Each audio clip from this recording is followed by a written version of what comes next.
Thursday, October 25. Human Relationships in Christ. Christianity is a religion of relationships, relationship with God and with one another. It makes no sense to claim to have a deep relationship with God without that relationship having an impact on the relationships one has with other people. Christianity cannot be lived in a vacuum. The principles of unity Paul discusses in his epistle to the Ephesians also are applicable to how we relate to others. Question. Read Ephesians 5, verses 15 to 21.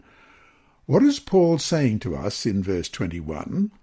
What is the relationship between submission and unity? Ephesians 5, beginning at verse 15. See then that you walk circumspectly, not as fools, but as wise, redeeming the time, because the days are evil.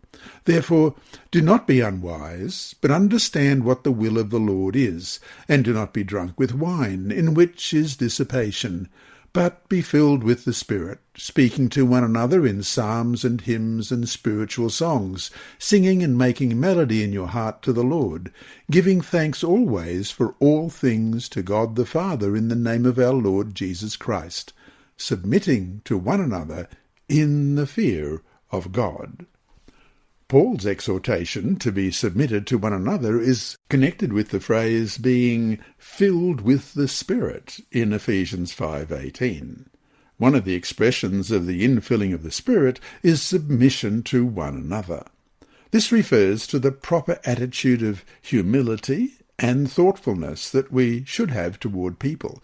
Of course, this is not a natural attribute of most personalities, but is the result of the Spirit's living in our hearts. It is a gift of the same Spirit, who is the bond of unity in Christ.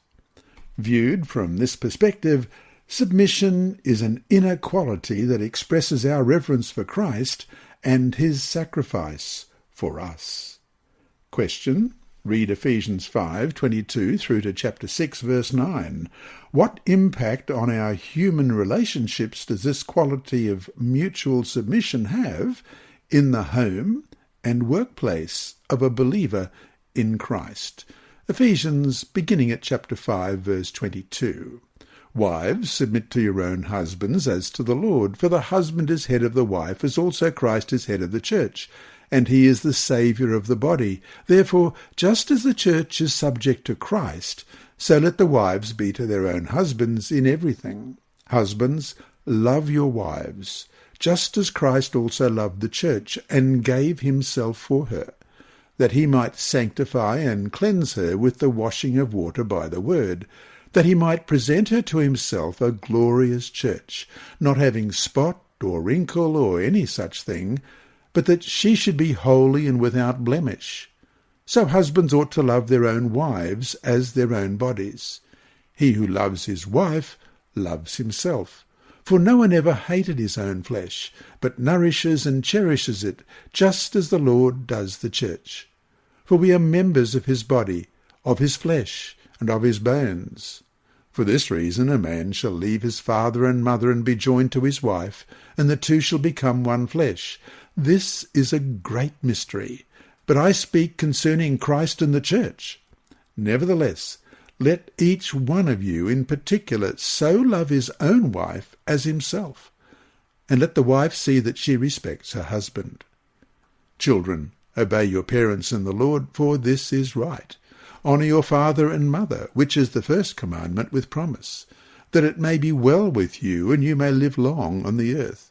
And you fathers, do not provoke your children to wrath, but bring them up in the training and admonition of the Lord.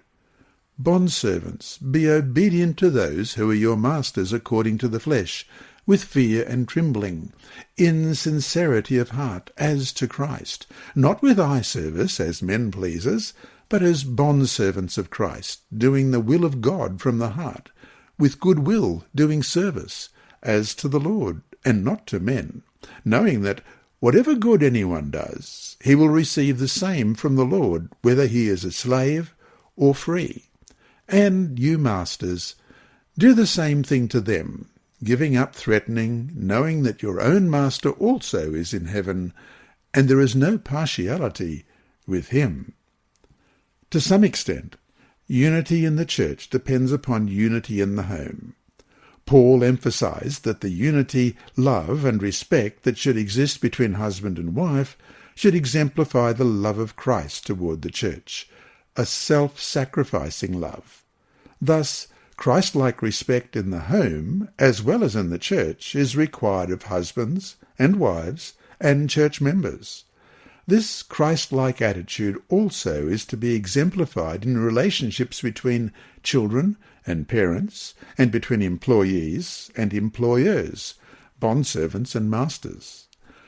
The kind of harmony and peacefulness that should pervade our homes should pervade our church life as well.